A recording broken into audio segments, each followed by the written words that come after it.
في قصة قوم موسى عليه السلام مع قومه موسى عليه السلام مع قومه وما فيها من العبر والمواعظ سورة الأعراف تفسير ابن كثير. الحمد لله رب العالمين والصلاة والسلام على أشرف الأنبياء وسيد المرسلين سيدنا محمد وعلى آله وأصحابه أجمعين. اللهم صل على سيدنا محمد وعلى آل سيدنا محمد كما صليت على إبراهيم وعلى آل إبراهيم في العالمين إنك حميد مجيد. أعوذ بالله من الشيطان الرجيم بسم الله الرحمن الرحيم. وقطعناهم اثنتي عشرة أسباطا أمما وأوحينا إلى موسى إذ استسقاه قومه أن اضرب بعصاك الحجر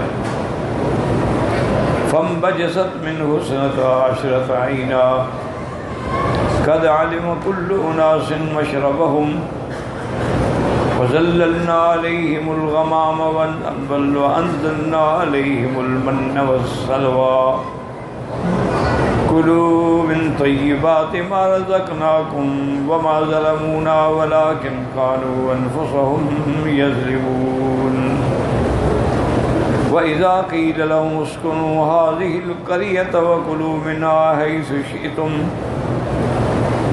وقولوا حطة وادخلوا الباب سجدا نغفر لكم خطيئاتكم سنزيد المحسنين.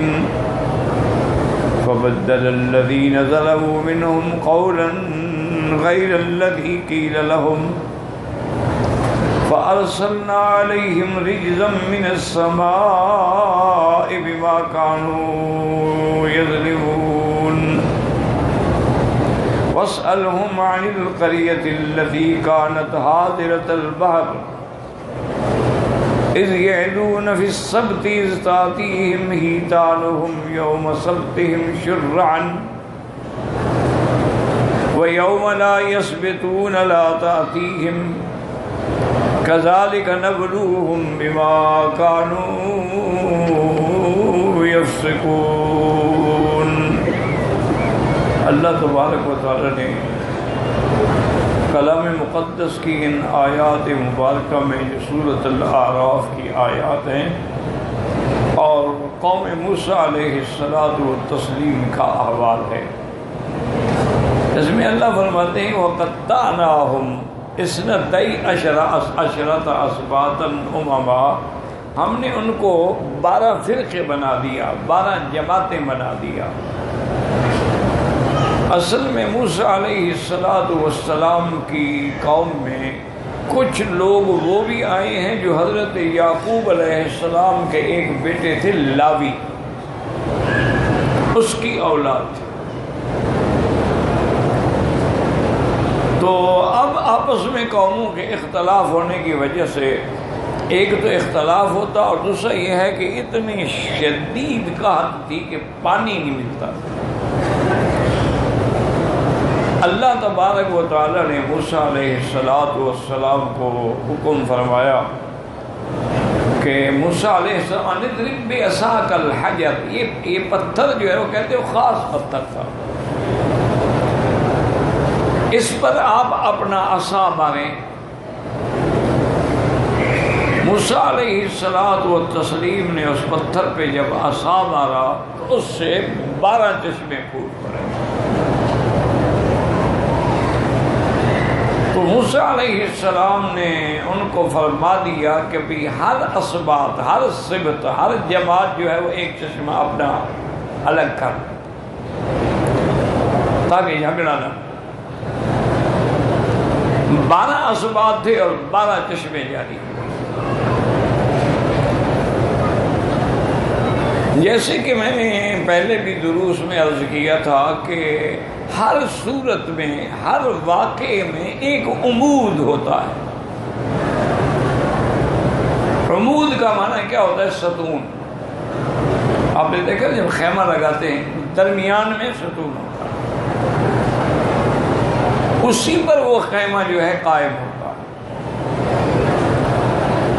تو اسی لیے ہر صورت کا ہر قصے میں اللہ نے ایک عمود رکھا ہے۔ جیسے موسیٰ علیہ السلام کے قصے میں وہ عصا جو ہے آپ کا وہ عمود ہے، وہ بنیاد ہے، وہ اصل ہے، ہر بات میں تقریباً اس کا ذکر آتا ہے کہ حضرت موسیٰ علیہ السلام نے جب حضرت شعیب علیہ السلام کے گھر میں شادی کی اور 10 سال وہاں رہ کے ان کی بکریاں چرائیں تو انہوں نے یہ عصا آپ کو دیا تھا۔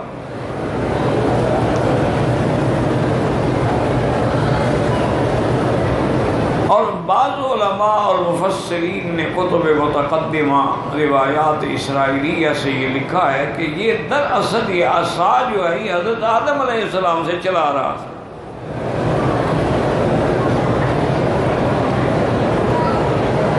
اب حضرت شعیب علیہ السلام سے حضرت موسیٰ علیہ السلام کو ملا، اور یہی وہ عصا ہے جس کے بارے میں اللہ نے جب سب سے پہلے کلام فرمائی تو اللہ نے فرمایا وما تلک بیمینک یا موسیٰ قال ہی عصائی۔ موسیٰ علیہ السلام تمہارے دائیں ہاتھ میں کیا ہے؟ تو آپ نے عرض کیا یا اللہ یہ میرا عصا ہے، اتوقع بہا، میں اس پہ ٹیک لگا لیتا ہوں جب تھک جاتا ہوں، وأحش بہا علی غنمی، اور اپنی بکریوں کے لیے پھلیاں ولیاں توڑتا ہوں، ولی فیہا معارب اخرى، اور بھی اس میں مجھے کئی معاملات ہیں، کئی کام ہیں جو اس لکڑی سے ہوتے ہیں۔ تو یہاں بھی وہ ذکر عصا کا ہے۔ اسی طرح موسیٰ علیہ السلام پہ جب قوم نے الزام لگایا، انہوں نے کہا کہ موسیٰ علیہ السلام جو ہے یہ آدر ہیں۔ آدر ایک بیماری ہوتی ہے، اللہ رحم فرمائے، تو اس لیے یہ ہمارے ساتھ غسل نہیں کرتے اور دور جاتے ہیں علیحدہ، حالانکہ پیغمبر تو بڑے باحیا ہوتے ہیں نا۔ عام لوگوں میں تو وہاں شرم نہیں تھا، اور اس بات کو وہ عیب بھی نہیں سمجھتے تھے کہ مرد مل کے ایک دوسرے کے سامنے نہاتے تھے ننگے، اور یہ عیب بھی نہیں شمار ہوتا تھا۔ لیکن موسیٰ علیہ السلام چونکہ آگے جا کے ان کو اللہ نے نبوت اور رسالت کے لیے منتخب کرنا تھا، تو بچپن سے ہی ان میں حیا تھا۔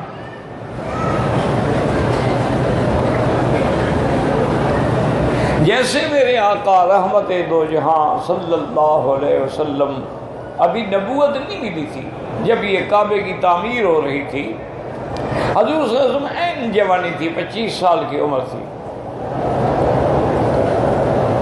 اور تمام قریش مل کے اللہ کا کعبہ بنا رہے تھے۔ اس میں میرے مدنی پاک نے بھی شرکت فرمائی ہے، اور آپ بھی پتھر اٹھا اٹھا کے لاتے تھے قریش کے لیے۔ تو آپ کے چچا ابی طالب جو ہیں ان سے برداشت نہ ہوا، تو انہوں نے آگے عرض کیا کہ یا محمد صلی اللہ علیہ وسلم، آپ پتھر اٹھاتے ہیں اور آپ کے کندھے زخمی ہو رہے ہیں، تو آپ یہ کریں کہ یہ نیچے جو چادر ہے نا اس کو بھی اتار لیں،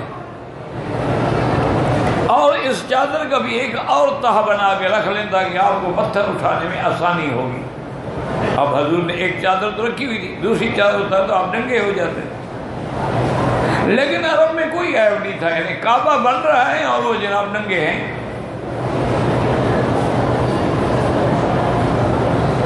عجیب عقیدے ہوتے ہیں، بس دعا کرو، اللہ کے کعبے میں آئے ہو، دعا کیا کرو کہ یا اللہ یہ تیرا مرکز رحمت ہے، مرکز ہدایت ہے، یہاں تیرا گھر ہے، یہ کعبہ معظمہ ہے، یہاں مولد محمد مصطفیٰ ہے صلی اللہ علیہ وسلم، اور یہی حضور پیدا ہوئے اور اسی شہر میں حضور پہ سب سے پہلی وحی اتری ہے اور آپ قرآن لے کے آئے ہیں. ہمارے عقیدے درست کر دے, ہماری اصلاح فرما دے, وہی دین نصیب فرما جو محمد مصطفیٰ لائے.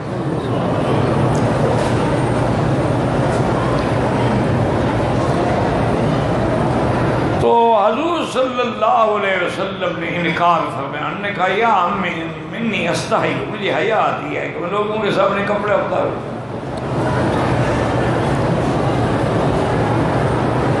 وہ جاہلیت اولا کا زمانہ تھا, اب جاہلیت اخرى کا زمانہ آ گیا ہے. اب بھی سارے سوئمنگ کرتے ہیں, مرد بھی عورتیں بھی, اور کاسٹیوم پہنے ہوئے ہیں. وہ پہننا نہ پہننا برابر ہوتا ہے, پانی لگا بدل نظر آتا ہے. اور آج بھی یعنی سمندروں کے کناروں پہ سن باتھ لیتے ہیں. یعنی آج ہم سورج کی شعاؤں سے غسل کریں گے, بالکل یعنی مدرزات پڑے ہوتے ہیں جیسے ماں کے پیٹ سے پیدا ہوا, عورتیں بھی اور مرد بھی.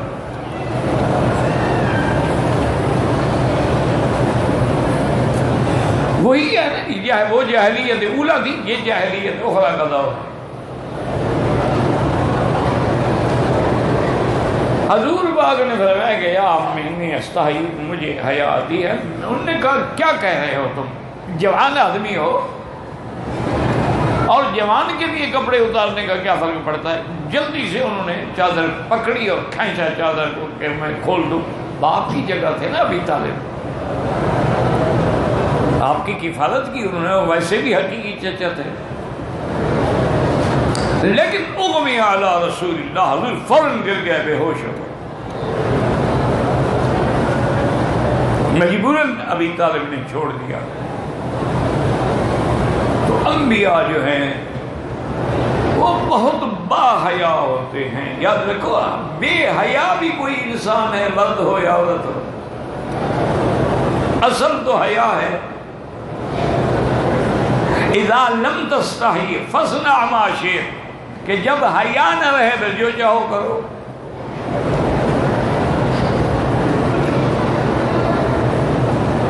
اسی لیے محاورات عرب میں ان کا ایک محاورہ ہے کہ زینت الجبال اللحا وزینت الرجال اللحا وزینت النساء الحیا. یہ کہتے ہیں کہ پہاڑوں کی رونق جو ہے نا سبزے سے ہوتی ہے. جس پہاڑ پہ سبزہ ہو, درخت ہوں, باغ ہوں, اور پہاڑ بڑا خوبصورت, وہاں لوگ سیر کے لیے جاتے ہیں. اور مرد کی زینت داڑھی کے ساتھ ہوتی ہے کہ داڑھی مرد کی علامت ہے. اللہ نے انسان کو جو عزت بخشی ہے, جو شرف بخشا ہے, جو اعزاز بخشا ہے, جو جمال بخشا ہے, وہ داڑھی کے ساتھ.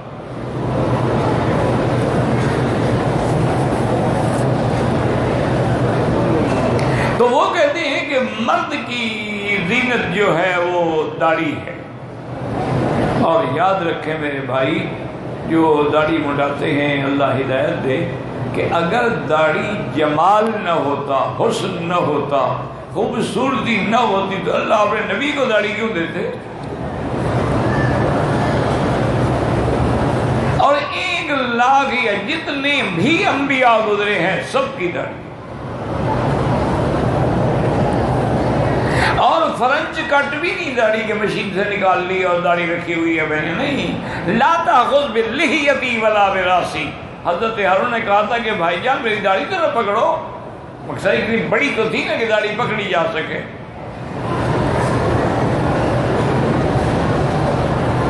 مرد کی زینت ہی داڑھی ہے. اسی لیے آپ دیکھیں نا کہ عورت کو داڑھی نہیں ہوتی, کہ اس میں اللہ نے وہ مردانہ صفات نہیں رکھی ہیں جو مردانگی کی علامت ہیں. اسی طرح آپ دیکھیں کہ جتنے یہ خسرے ہوتے ہیں, خسرے کہتے ہیں آپ ان کو, خنسا مشکل بھی کہتے ہیں, ہیجڑے بھی کہتے ہیں, ان کی بھی داڑھی نہیں ہوتی. داڑھی تو علامت ہی مرد کی ہے, نہ مرد کی کہاں سے داڑھی آئے گی؟ اور اس کا قوت رجولیت سے تعلق ہے. جن کی داڑھی محفوظ ہے ان کی قوت بھی محفوظ ہے. اور انہوں نے فرمایا کہ وزینت النساء الحیا، اور عورت کی زینت حیا میں ہے، وہ میک اپ میں نہیں، وہ سنگار میں نہیں، وہ عریانی میں نہیں، وہ بے حیائی میں نہیں، وہ کلبوں میں آ کر ڈانس کرنے سے نہیں، وہ شراب کے جام لڑکھانے سے نہیں، حیا سے۔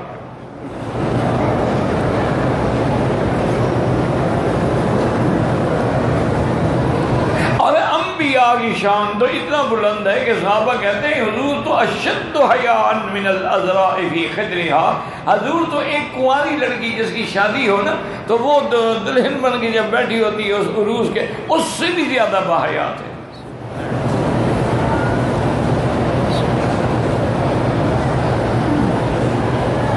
یہ پرانے دور کی باتیں ہیں، اب تو نہ گھونگھٹ کی ضرورت پڑتی ہے، وہ تو شادی سے پہلے ان کی آپس میں اچھی خاصی بے تکلفی ہو جاتی ہے۔ انا للہ و انا الیہ راجعون ولا نقول الا کما یحب ربنا ویرضا۔ تو موسیٰ علیہ السلام بھی بڑے باحیا تھے، اور ہر نبی باحیا ہوتا۔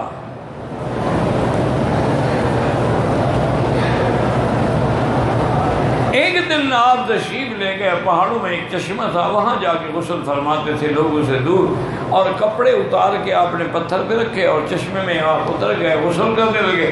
جب فارغ ہوئے دیکھا کہ وہ پتھر جو ہے کپڑے لے کے بھاگ گئے۔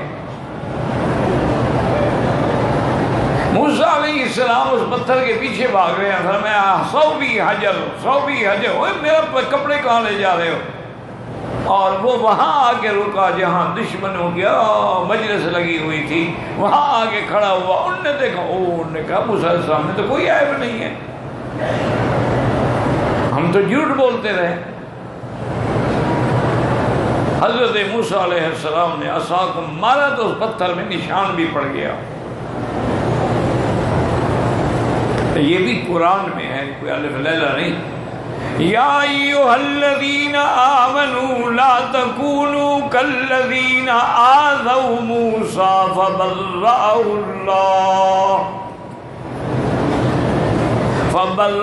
اللہ مما قالوا وکان عند اللہ وجیہا۔ اللہ نے فرمایا ایمان والو تم بھی ایسے نہ بنو جیسے لوگوں نے موسیٰ علیہ السلام کو تکلیفیں پہنچائیں، عیب لگائے، پھر اللہ نے ان کو ان عیبوں سے، ان الزامات سے بری کر دیا۔ تو وہاں بھی وہ عصا ہے، آپ نے عصا مارا۔ اسی طرح جب موسیٰ علیہ السلام اپنی قوم کو لے کے نکلے اور فرعون کا لشکر تعاقب میں آ رہا ہے اور سامنے دریا ہے، اللہ نے حکم دیا کہ آپ دریا میں اس عصا کو ماریں۔ آپ نے مارا تو دریا میں راستے بن گئے، وہاں بھی وہ عصا ہے، کیونکہ اس قصے کا عمود ہی عصا ہے، یعنی پورا قصہ اسی کے ارد گرد گویا گھوم رہا ہے۔ اب موسیٰ علیہ السلام جب طور سینا میں آئے،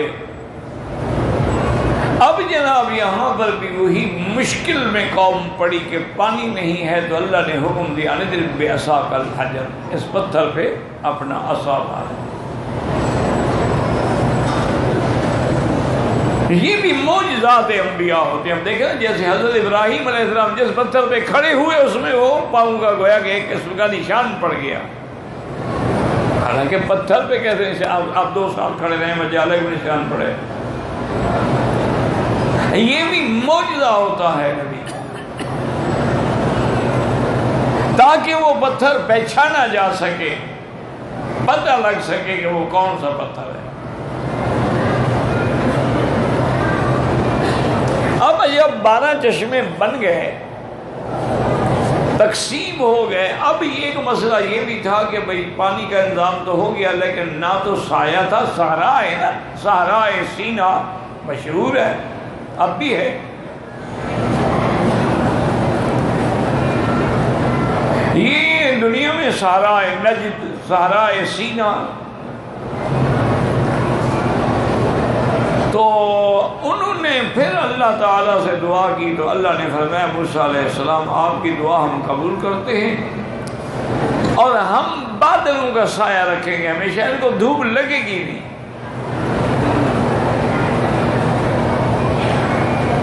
وَظَلَّلْنَا عَلَيْكُمُ الْغَمَامَ، اب مسئلہ تھا ابھی کھائیں پیئے کیسے؟ وَأَنزَلْنَا عَلَيْكُمُ الْمَنَّ وَالسَّلْوَىٰ، اللہ نے فرمایا کہ ہم ان کو آسمانوں سے رزق بھیجیں گے۔ من اور سلوہ، یاد رکھو دو چیزوں کا ذکر ہے قرآن میں۔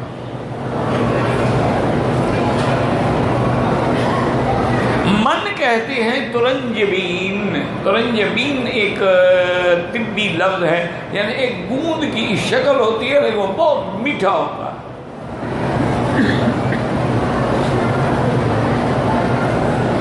اور ایک ہے سلوہ، سلوہ کا معنی ہے بٹیر۔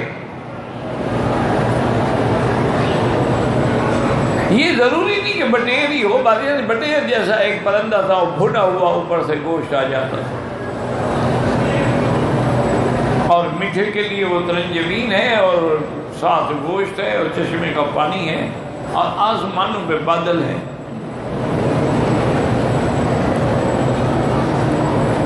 اور اللہ تبارک و تعالی نے حکم دیا کہ جو پاک چیزیں ہیں، حلال چیزیں ہیں، حلال کو استعمال کرو، کھاؤ، اللہ نے منع نہیں کیا۔ اللہ تو صرف اس بات سے منع فرماتے ہیں کہ حرام نہ کھاؤ، حلال چیز کیوں نہ کھاؤ؟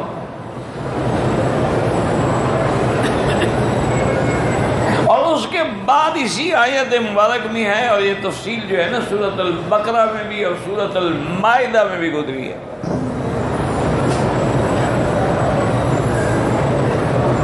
اس کے بعد اللہ نے فرمایا کہ تم جو اس بستی میں ٹھہرو، قیام کرو اور کھاؤ پیو جو چاہو۔ اور دوسرا یہ ہے کہ جب آپ نے اس بستی میں، اس شہر میں داخل ہونا ہے، قولوا حطۃ وادخلوا الباب سجدا، ایک تو یہ بھی کہتے جاؤ گے یا اللہ ہماری توبہ، ہماری توبہ، ہماری توبہ، اور بالکل تواضع سے گردن جھکا کے گزرے اس شہر میں داخل ہو۔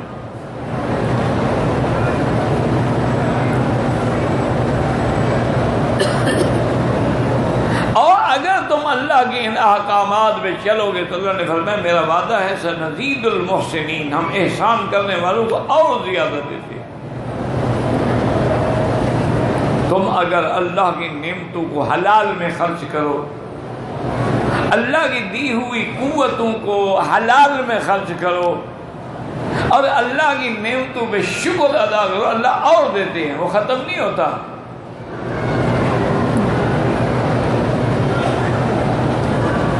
اور یہ بھی قرآن میں وعدہ ہے لئن شکرتم لازیدنکم، اگر تم شکر کرو گے اللہ اور نعمتیں دیں۔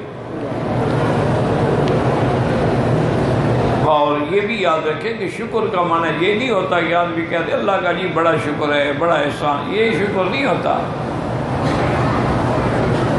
شکر کا معنی یہ ہوتا ہے کہ اللہ نے جو نعمت دی ہے وہ اللہ کی رضا میں خرچ ہو۔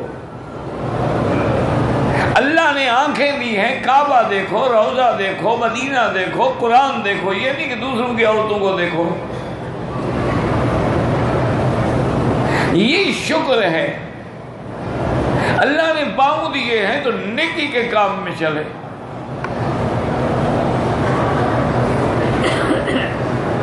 اللہ نے زبان دی ہے، ذائقہ دیا، کھانے کی حلال کھائیں، یہ شکر ہے کہ اللہ کی ہر نعمت اللہ کے حکم کی پابند ہو۔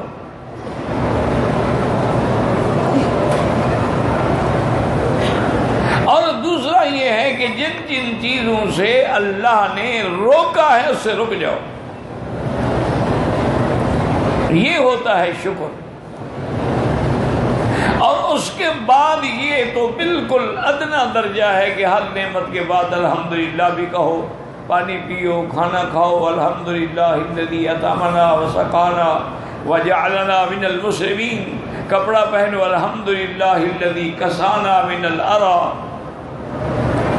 حتیٰ کہ حمام سے نکلو تو کہو الحمدللہ الذی عافانی عن الاذى، یہ شکر۔ تو جب تم شکر کرتے ہو تو اللہ تبارک و تعالیٰ اپنی نعمتوں کو بڑھا دے. لیکن ان بدبختوں نے کیا کیا؟ وَبَدَّلَ الَّذِينَ ظَلَمُوا مِنْهُمْ قَوْلًا غَيْرَ الَّذِي قِيلَ لَهُمْ. ان ظالموں نے جو اللہ نے فرمایا تھا اس کو انہوں نے بدل ڈالا. اللہ نے فرمایا تھا حتتن، کہنے لگے ہنتتن، گندم کا دانہ، گندم کا دانہ. اللہ نے فرمایا کہ عاجزی اختیار کرو، لیکن انہوں نے اکڑ دکھائی. نتیجہ کیا نکلا؟ فَأَرْسَلْنَا عَلَيْهِمْ رِجْزًا مِنَ السَّمَاءِ بِمَا كَانُوا يَظْلِمُونَ. اللہ فرماتے ہیں پھر ہم نے آسمانوں سے عذاب دے. کیوں؟ جو کچھ وہ کر رہے تھے اس کا نتیجہ پھر اللہ کا عذاب ہی تھا. یہ ہمیشہ عادت رہی ہے کہ کافر جو آتے تھے، یہودی جو آتے تھے، تو وہ صحابہ کو السلام علیکم نہیں کہتے السلام علیکم. تو السلام کا معنی ہوتا ہے موت، سلام کا معنی ہے سلامتی. اسی طرح سیدہ عائشہ صدیقہ رضی اللہ تعالی عنہا بھی حضور کے ساتھ بیٹھی تھی کہ یہودی گزرا، اس نے کہا السلام علیکہ یا محمد. تو بی بی عائشہ غصے میں کہا کہ وعلیکہ لعنت اللہ وغضب اللہ علیکہ، اللہ کی تجھ پہ لعنت ہو، اللہ کا تم پہ عذاب ہو، تم کیا کہہ رہے ہو؟ حضور نے فرمایا عائشہ کیا کر رہی ہو؟ بات تو یہی ہے کہ برائی کا بدلہ بھلائی سے دو، وہ گالیاں دے تم دعا دو. یہ تم نے کیا کہا؟ حضور اما سمیت، آپ نے سنا نہیں کیا کہہ رہا تھا بدبخت؟ آپ نے فرمایا تم نے یہ نہیں سنا کہ میں نے کیا کہا تھا؟ اس نے کہا السلام علیکہ، میں نے کہا وعلیکہ. تو اللہ میری دعا سنے گا، اپنے نبی کی دعا سنے گا یا اس بدبخت کی دعا سنے گا؟ تو میں نے جواب دے دیا. تو اس لیے معنی یہ تھا کہ اس دور میں بھی اللہ کے احکام کو اور ان چیزوں کو دشمن بدل دیتے. جیسے آج کل دیکھ رہے ہیں کہ بڑے سے بڑے لوگ جو ہیں نا ہمارے آج کل ایلیٹ کلاس جو ہے، وہ بھی وہ السلام علیکم بھول گیا، وہ تو پرانی بات ہے. وہ بھی اب مارننگ اور گڈ مارننگ اور ایوننگ، اور اب تو وہ بھی چلا گیا، اب تو ہائے. اور کوئی چیز دیکھ کے خوش ہوں تو اب یہ نہیں کہ سبحان اللہ، نہیں واو. یہ ہے قوم بدل رہی ہے کہ نہیں؟ جیسے کہ انہوں نے بدلا تھا، آج بھی وہی تبدیلیاں آ رہی. اللہ اکبر. تو اب اللہ تبارک و تعالیٰ فرماتے ہیں وَاسْأَلْهُمْ عَنِ الْقَرْيَةِ الَّتِي كَانَتْ حَاضِرَةَ الْبَحْرِ. اللہ نے فرمایا کہ ان بستی والوں سے، بستی سے تو نہیں پوچھا جاتا، معلوم یعنی بستی والوں سے آپ پوچھیں کہ اس بستی میں یہ قوم جب آباد تھی تو اللہ نے ان کو حکم دیا تھا کہ ہفتے کا دن ان کا چھٹی کا دن ہوتا تھا. آج بھی یہودیوں کا ہفتے کا دن جو ہے چھٹی کا ہے، اور نصارہ کا دن جو ہے وہ اتوار ہے.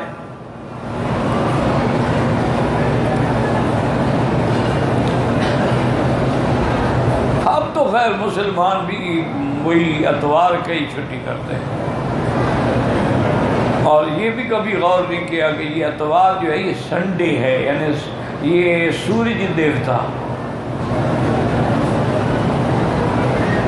سنڈے جو ہے یہ سورج دیوتا ہے، سورج کے پجاریوں نے یہ نام تجویز کیے. منڈے مون دیوتا، چاند دیوتا. ہمیں تو ان کی نقل کر پھر کہتے ہیں جی اصل بات یہ ہے کہ ہم تو جمعہ کو مانتے ہیں، احترام بھی کرتے ہیں، لیکن ہمارے کاروبار بڑے عجیب ہو جاتے ہیں نا کہ مثلاً ہم 2 چھٹیاں کریں، جمعرات جمعہ، اور پھر آگے ان کی چھٹی آ جائے ہفتہ اور اتوار، تو 4 دن جو ہے کاروبار بند ہو جاتا ہے. تو اس لیے ہم اتوار بھی جب ان کے پاس چھٹی ہوگی ہماری بھی چھٹی ہوگی تو اثر نہیں پڑے گا. اب 2 دن ہماری چھٹی ہو 2 دن ان کی چھٹی ہو تو کاروبار میں ہم پیچھے جا پڑے. عام لوگوں کو اس طرح دھوکہ دیتے ہیں، بالکل بے وقوفی کی بات ہے. ابھی جب آپ کے رات کے 10-11 بجتے ہیں نا تو ابھی وہاں تو دن کے 9 بج رہے ہیں، تو کون سا تمہاری چھٹی خراب ہو رہی ہے؟ جب تمہاری جمعہ کی نماز کا وقت ہوتا ہے وہاں تو رات کے 2 بجے ہوتے ہیں. وہ کون سا کاروبار کر رہے ہوتے ہیں؟ یہ بس دھوکہ ہے قوم کو دیا جاتا ہے. ہماری ماشاءاللہ سیدھی قوم ہے، ہر بات جلدی سے ماشاءاللہ مان لیتی ہے. ان کو بس کوئی آدمی ہو، کوئی چلانے والا ہو، جدھر لے جائے قوم حاضر ہے. مکے مدینے لے آؤ قوم حاضر ہے، اور قبروں پہ لے جاؤ قوم حاضر ہے. سرکار دو عالم کے روضے پہ لے جاؤ حاضر ہیں، اور پیروں کے روضے پہ لے جاؤ تو حاضر ہیں. مینا میں قربانی کراؤ تو قوم حاضر ہے، اور قبروں پہ اٹے گھٹے چڑھواؤ تب بھی قوم حاضر ہے. انا للہ و انا الیہ راجعون. اب جب اللہ نے ان کو منع کیا بھئی سبت والے دن شکار منع، وہ شکار زیادہ تر مچھلی کا کرتے تھے. اچھا خدا کی شان ہے کہ جب وہ ہفتہ کا دن ہوتا ہے تو مچھلیاں بھی اوپر آ جاتی پانی میں، شرعن بالکل کھلی ہوئی تیر رہی ہیں، ظاہر ہے. اور جب ہفتے کا دن گزر گیا تو مچھلیاں بھی چھپ جاتی. امن ملے نا تو پھر جانور بھی اطمینان کرتا ہے نا کہ آج ہمیں شکار نہیں کریں گے. دعا کریں اللہ پاکستان کے حالات پہ رحم فرمائے. ہمارے دوست تھے اقبال قریشی صاحب، اسلام آباد میں نیک آدمی ہیں. وہ آج کل ان کو عملیات کے مسئلے میں دخل ہے، لیکن بہرحال ایک صالح آدمی ہیں، نیک آدمی ہیں. ان پر بھی قاتلانہ حملہ ہوا اور اس وقت وہ بیچارے ہسپتال میں ہیں. موت و زندگی کی کشمکش ہے. ہمارے اپنے ضلع میں رحیم یار خان میں آج مسجد میں دھماکہ ہوا. اس میں میرے وہ دوست جو میرا وہاں کا کاروبار سارا سنبھالتے ہیں صحیح صاحب، ان کو بھی اللہ نے بچایا. بس ایسے کوئی قدرتی 1 سیکنڈ ہی ہمیں اوپر نکل گیا اس جگہ سے. تو وہاں لیکن زخمی ہوئے ہیں لوگ، شاید مرا تو کوئی نہیں لیکن زخمی ہوئے کہ سیکورٹی والوں نے اس کو باہر روکا، اندر نہیں پہنچ سکا وہ ظالم. انا للہ و انا الیہ راجعون. یاد رکھو یہ دہشت گردی، یہ فساد، یہ سب یہودیوں کا، یہود اور ہنود کا ایجنڈا ہے جس پہ تم چل رہے ہو. مسلمان کبھی دہشت گرد نہیں ہو سکتا، کبھی وہ فساد فی الارض نہیں کر سکتا. یہ جو ہے نا جی، ان میں 2 لوگ ہوتے ہیں. ایک تو وہ ہے کہ غربت سے تنگ آئے ہوئے ہوتے ہیں اور ان کے ایجنٹ ان کو 10 لاکھ 20 لاکھ دے کے خرید لیتے ہیں کہ بھئی یہ پیسے ماں باپ کو دے دو، وہ تو عیش کریں گے نا، تم چڑھ جاؤ بلی. یا پھر یہ وہ لوگ ہوتے ہیں کہ جن کا برین واشنگ کی جاتی ہے، یار یہ کہاں کون سا اسلام ہے، نہ قرآن کا قانون ہے، نہ قرآن پہ چلتے ہیں، نہ حضور کا پاک کے فرمان پہ چلتے ہیں. کھلم کھلا سینما ہے، کھلم کھلا تھیٹر ہے، کھلم کھلا مجرے ہیں، ننگی عورتیں ڈانس کریں. یار یہ کوئی مسلمان؟ ان کو تو مارنے سے جنت میں جاؤ گے. کچھ کے دماغوں میں اس طرح بٹھایا جاتا ہے، وہ جنت جانے کے لیے حضرت صاحب نکلتے ہیں. یہ نہیں ہے کہ کسی کو قتل کرنا جہنم ملتی ہے، جنت نہیں ملتی. فجزاؤہ جہنم خالدا فیہا وغضب اللہ علیہ ولعنہ وعد لہ عذابا مہینا. ہمیں یہ حق نہیں ہے کہ ہم برائی دیکھیں مار ڈالیں. سمجھاؤ نہیں سمجھتے تو تمہارے ذمہ سمجھانا ہے، دعوت دینا. مارنے کا حکم نہیں. بیوی بے حیا ہوگی طلاق دے دو. مارنے کا حکم نہیں ہے، قتل کرنے کا حکم نہیں ہے. اب تو جی کھلم کھلا ہے، خاوند بیوی کو زہر دے رہا ہے اور بیوی خاوند کو زہر دے رہی ہے. وہ اس پہ تیزاب پھینک رہا ہے، وہ اس پہ تیزاب پھینک رہے. انا للہ و انا الیہ راجعون. ولا نقول الا لا حول ولا قوت الا باللہ العلی العظیم. دعا کیا کرو. اور تو ہم دعا کے بھی اصل میں ہم لائق نہیں رہے کہ اندر کھانا حرام کا ہے، دعا کیسے منظور؟ لیکن پھر بھی آخر مانگنا تو ہے نا. تو انہوں نے پھر کیا کیا؟ انہوں نے یہ کیا کہ جی جیسے نہر ہے نا جی، اس کے ساتھ چھوٹے چھوٹے نالے نکال کے آگے حوض بنا لیا. وہ جو ہفتے والے دن جو مچھلیاں آتی نا جی تیر کے، ان میں آگے حوض میں آ جاتی، آگے جالی لگی ہوئی اور نکل نہیں سکتی تھی.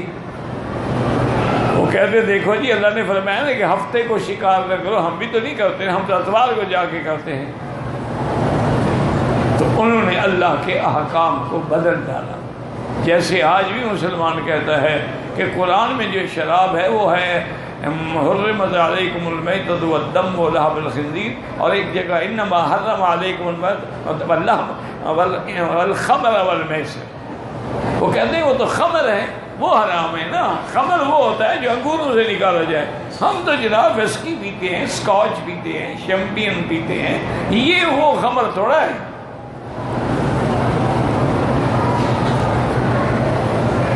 تو یہ بھی وہی کرتے ہیں جو یہودیوں نے کیا تھا کہ نام بدل ڈالیں گے. تو نام بدلنے سے وہ چیز حلال تو نہیں ہو جاتی. آج چلو ابلیس کا بھی اور نام رکھ لو تو کیا فرق پڑ جائے گا اس کو؟ نام بدلنے سے ابلیس نہیں رہے گا. اس لیے اللہ نے فرمایا کہ میرا مدنی ان بستی والوں سے پوچھیں گے وَاسْأَلْهُمْ مَنِ الْقَرْيَةِ الَّتِي كَانَتْ حَاضِرَةَ الْبَحْرِ اذ يعدون في السبت اذ تاتيهم حيتانهم يوم سبتهم شرعا ولو يوم لا يسبتون لا تأتيهم. جب وہ ہفتے کا دن ہوتا تو کھلی ہوئی مچھلیاں آتی ہیں، اور جب ہفتہ گزر جاتا تو پھر وہ مچھلیاں بھی نظر نہیں آتی تھیں. كذلك نبلوهم بما كانوا يفسقون. اللہ نے فرمایا اس طرح ہم امتحان لیتے ہیں، ورنہ ہمیں کیا ہے ہفتے کو اتوار کو ہفتے کو شکار کریں یا اتوار کو شکار. اصل تو امتحان ہے مولا کا، میرا حکم مانتے ہیں کہ نہیں مانتے. اس لیے اللہ تبارک و تعالیٰ اپنے بندوں کا اختبار امتحان لیتے ہیں.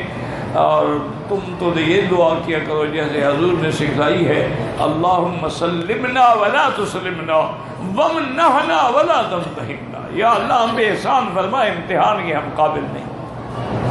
واللہ اعلم.